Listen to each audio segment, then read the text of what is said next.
Hi my dear friends, hope you are all doing well. ഇന്ന് നമ്മൾ discuss ചെയ്യുന്ന topic Joy ഹാർജോ എന്ന പ്രശസ്ത അമേരിക്കൻ കവയിത്രി എഴുതിയ റിമെമ്പർ എന്ന കവിതയാണ്. ഈ കവിത 1980കളുടെ തുടക്കത്തിൽ എഴുതപ്പെട്ടതാണ്. ഇതാദ്യമായി പബ്ലിഷ് ചെയ്യുന്നത് 1983 ഷീ ഹാഡ് സം ഹോഴ്സസ് എന്ന കവിതാ സമാഹാരത്തിലൂടെയാണ്. ഈ കവിതയെക്കുറിച്ച് പറയുകയാണെങ്കിൽ പ്രകൃതിയോടും വിശ്വത്തോടും പൂർവികരോടുമുള്ള നമ്മുടെ ഐക്യവും ബന്ധവും ഓർത്ത് ജീവിക്കണമെന്ന് പഠിപ്പിക്കുന്ന ഒരു കവിതയാണ് ജോയ് ഹാർജോയുടെ റിമെമ്പർ എന്ന കവിത. അതുപോലെ നിങ്ങൾ ഈ കവിത വായിക്കുമ്പോൾ നിങ്ങൾക്ക് കാണാം റിമെമ്പർ എന്ന വാക്ക് കവിയത്തിൽ ഉപയോഗിക്കുന്നുണ്ട്. ഓരോ ലൈൻ ഇടവിട്ട് നിങ്ങൾ നോക്കിക്കഴിഞ്ഞാൽ നമുക്ക് കാണാം. അത് ആധുനിക ജീവിതത്തിൽ നമ്മൾ മറക്കുന്ന നമ്മുടെ വേരുകളും ആത്മീയതയും ഓർമ്മിപ്പിക്കാനാണ് ജോയ് ഹാർജോ റിമെമ്പർ എന്ന വാക്ക് വീണ്ടും വീണ്ടും ഈ കവിതയിൽ ഉപയോഗിക്കുന്നത്. അപ്പം നമുക്ക് കവിത ഡിസ്കസ് ചെയ്യാം. Remember the sky that you were born under. Know each of the star stories. അപ്പോൾ ആകാശം സിംബിളൈസ് ചെയ്യുന്നത് ഡെസ്റ്റിനിയും യൂണിവേഴ്സും ഐഡൻറ്റിറ്റിയുമാണ്. The poet ask you to remember എന്തുവാണ് your origins, where you come from and the world that welcomed you into life.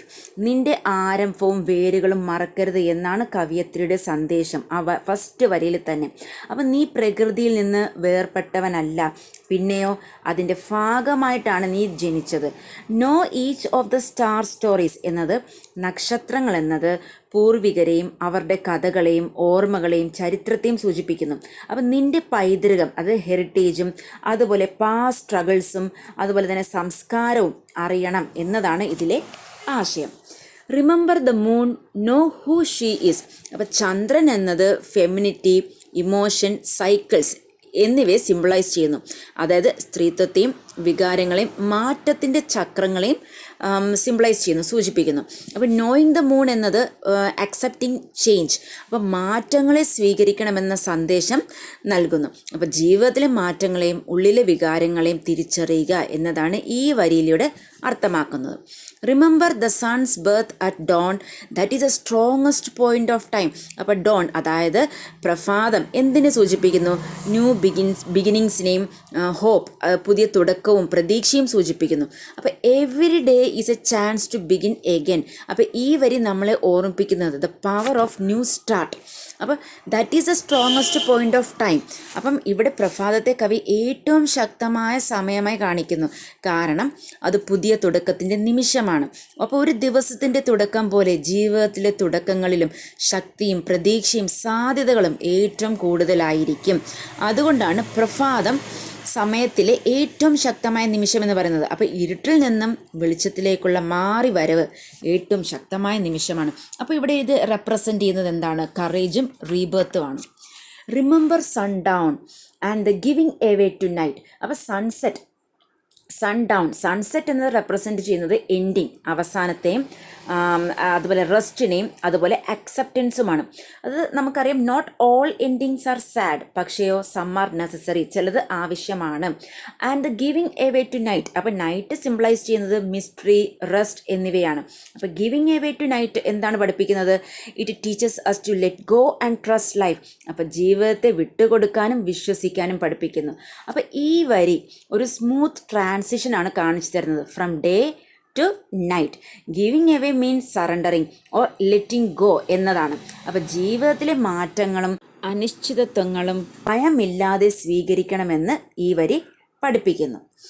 ഇനി അടുത്ത വരി നോക്കിയാൽ, remember your birth, how your mother struggled to give you form and breath. അപ്പോൾ ഈ ഒരു വരി owner ചെയ്യുന്നത്, റെസ്പെക്റ്റ് ചെയ്യുന്നത് മദർഹുഡും അതുപോലെ സാക്രിഫൈസുമാണ്. അപ്പം നിൻ്റെ ജനനത്തിൽ അമ്മ അനുഭവിച്ച വേദനയും കഷ്ടപ്പാടും ത്യാഗവും ഓർക്കണം എന്ന് കവിയത്രി പറയുന്നു. ജീവിതം എന്നത് സ്നേഹത്തിലൂടെയും സഹനത്തിലൂടെയുമാണ് ഉണ്ടാകുന്നത്. അപ്പോൾ ലൈഫ് കംസ് ത്രൂ എന്താണ്? Struggle and love. അപ്പം നമ്മുടെ ജീവിതം ഒരു വലിയ ത്യാഗത്തിൻ്റെ ഫലമാണ്.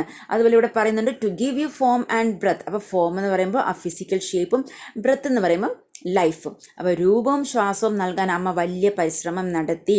അപ്പോൾ അതുപോലെ മനുഷ്യ ജീവിതം എത്ര പവിത്രവും വിലപ്പെട്ടതുമാണെന്ന് ഈ വരി നമുക്ക് കാണിച്ചു തരുന്നു. You are evidence of her life and her mother's and hers. അപ്പം നിന്റെ നിലനിൽപ്പ് ഒരു തെളിവാണ്. യു ആർ എവിഡൻസ് ഓഫ് എന്താണ്? സ്നേഹത്തിൻ്റെയും ത്യാഗത്തിൻ്റെയും തലമുറകളുടെ തുടർച്ചയുടെയും തെളിവാണ് നീ.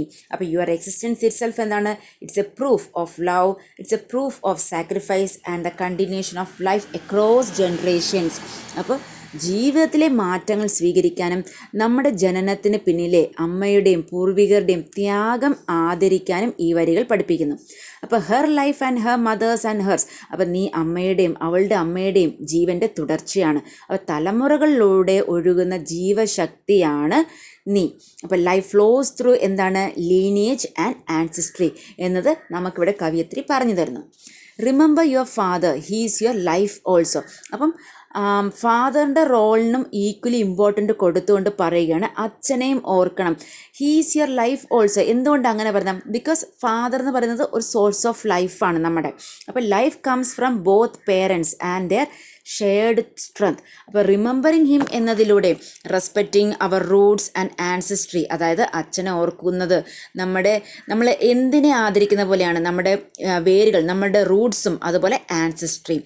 അപ്പോൾ ഈ കവിത നമ്മെ പ്രകൃതിയോടും പൂർവികരോടും മാതാപിതാക്കളോടും ബന്ധിപ്പിക്കുകയാണ്. ഐഡൻറ്റിറ്റി എന്നത് ഇറ്റ് ഈസ് നോട്ട് ഇൻഡിവിജ്വൽ, പിന്നെയോ it's a collective, it is sacred. അപ്പോൾ identity is formed through both parents and ancestors. Remember the earth whose skin you are. അപ്പോൾ ഇവിടെ ഭൂമിയെ എന്തുമായിട്ടാണ് കമ്പയർ ചെയ്യുന്നത്? ഒരു ലിവിങ് ബോഡി. നമ്മൾ ഭൂമിയിൽ നിന്നാണ് ഉണ്ടായത്. So we are like the earth skin or outer layer. നമ്മുടെ ശരീരം ഭൂമിയിൽ നിന്നാണ് രൂപപ്പെട്ടത്. അപ്പോൾ ശരീരത്തിന് തൊലി ഉള്ളതുപോലെ ഭൂമിയുടെ തൊലിയാണ് നമ്മൾ. അതായത് ഭൂമി ജീവനുള്ളതാണ്, നമ്മൾ അതിൻ്റെ ഭാഗമാണ്, ഉടമകളല്ല. അപ്പം remember the earth who skin you are. Red earth, black earth, yellow earth, white earth, brown earth, we are earth. ഇവിടെ ഭൂമിയുടെ വിവിധ നിറങ്ങൾ മനുഷ്യരുടെ വിവിധ വർഗ്ഗങ്ങളെ സൂചിപ്പിക്കുന്നു. അപ്പോൾ സിംപ്ലൈസ് ചെയ്യുന്നത് എന്താണ്? Different races and cultures of human beings ആണ്. അപ്പം നമ്മൾ ഓരോരുത്തരും വ്യത്യസ്തരായി കാണപ്പെടുന്നുവെങ്കിലും we all came from the same earth. എല്ലാവരും ഒരേ ഭൂമിയിൽ നിന്നാണ് വന്നത്. അപ്പോൾ humans are not separate by colour, we all belong to the same earth. അപ്പോൾ ഈ വരി ശക്തമായി പറയുന്നു, നമ്മളും ഭൂമിയും വേർപിരിയാത്തവരാണ്. We are part of nature itself.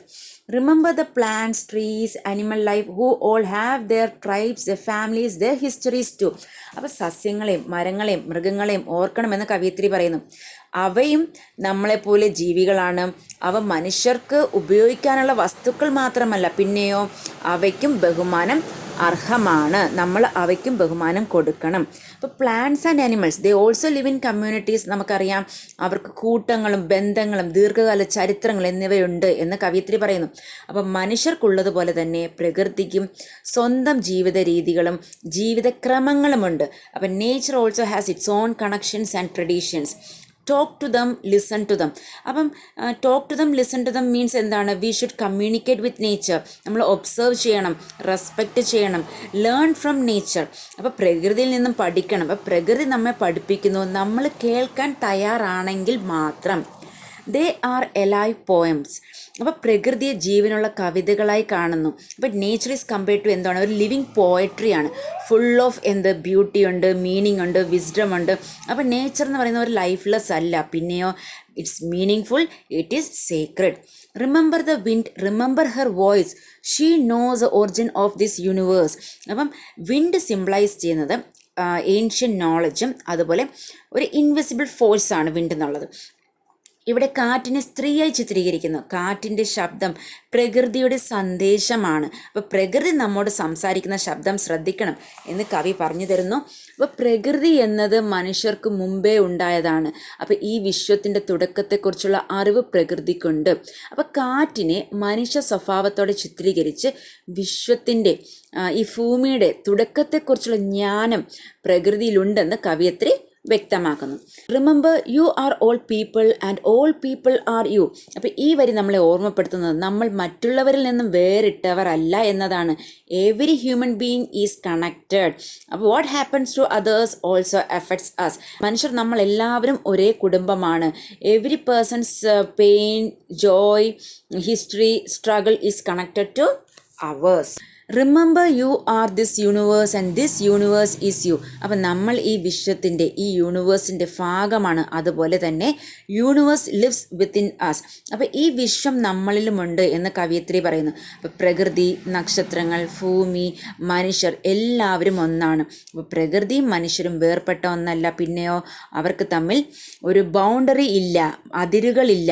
നക്ഷത്രങ്ങളെയും മരങ്ങളെയും സൃഷ്ടിച്ച ശക്തി നിനക്കുള്ളിലുമുണ്ട്. അപ്പം നീ വിശ്വത്തിൻ്റെ ഭാഗമാണ്. വിശ്വം നിന്റെ ഉള്ളിലും ജീവിക്കുന്നു എന്ന് കവയിത്രി പറയുകയാണ്.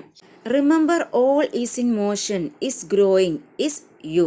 Everything in the world is constantly moving and changing just like you. അപ്പോൾ ഒന്നും നിശ്ചലമല്ല, നമ്മൾ എല്ലാറ്റിൻ്റെയും ഭാഗമായതിനാൽ ഈ വളർച്ച നമ്മളിലും നടക്കുകയാണ്. Remember language comes from this. അപ്പോൾ language is born from our connection to life and our connection to nature. അപ്പോൾ ഭാഷ ജീവിതത്തിൽ നിന്നും പ്രകൃതിയിൽ നിന്നുമാണ് ഉണ്ടായത്.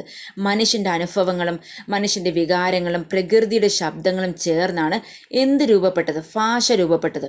അപ്പോൾ പ്രകൃതിയോടുള്ള ബന്ധത്തിൽ നിന്നും അനുഭവങ്ങളിൽ നിന്നും വികാരങ്ങളിൽ നിന്നുമാണ് ഭാഷ പിറന്നത്. Remember the dance language is that life is. അപ്പോൾ ജീവിതം ഒരു നൃത്തം പോലെയാണ്, താളവും ചലനവുമുള്ളത്. അപ്പോൾ ഫുൾ ഓഫ് റിതം, അതുപോലെ മൂവ്മെൻ്റ് ഉണ്ട്, എക്സ്പ്രഷൻ ഉണ്ട്. അപ്പോൾ ഭാഷ എന്നത് വാക്കുകൾ മാത്രമല്ല, നമ്മുടെ ചലനങ്ങളും പ്രവൃത്തികളും ജീവിത രീതിയും തന്നെ ഒരു ഭാഷയാണ്. അപ്പോൾ റിമെമ്പർ, ഈ ഫൈനൽ വേർഡ് ഒരു ജെൻറ്റിൽ കമാൻഡാണ്. ഈ അവസാന വാക്ക് നമ്മളോട് എന്താണ് ഓർമ്മിപ്പിക്കുന്നത്? അതായത് മനുഷ്യരോടും പ്രകൃതിയോടും വിശ്വത്തോടുമുള്ള നമ്മുടെ ബന്ധം മറക്കരുത് എന്ന് കവയിത്രി ഒന്ന് നമ്മളെ ഓർമ്മിപ്പിക്കുകയാണ്. അപ്പോൾ ചുരുക്കത്തിൽ മനുഷ്യർ പ്രകൃതിയിൽ നിന്നും വേറിട്ട ഒന്നല്ല. നമ്മുടെ പൂർവികരും ഓർമ്മകളും ആത്മീയ ശക്തിയും നമ്മളിൽ തന്നെയുണ്ട്. അപ്പോൾ ഈ ബന്ധങ്ങൾ ഓർക്കുമ്പോഴാണ് നമ്മൾ യഥാർത്ഥത്തിൽ ആരാണ് എന്ന് മനസ്സിലാക്കുന്നത് എന്ന് കവയിത്രി ഈ ഒരു കവിതയിലൂടെ നമുക്ക് പറഞ്ഞു തരുവാണ്. I hope you are clear with this explanation. Thank you. Have a nice day.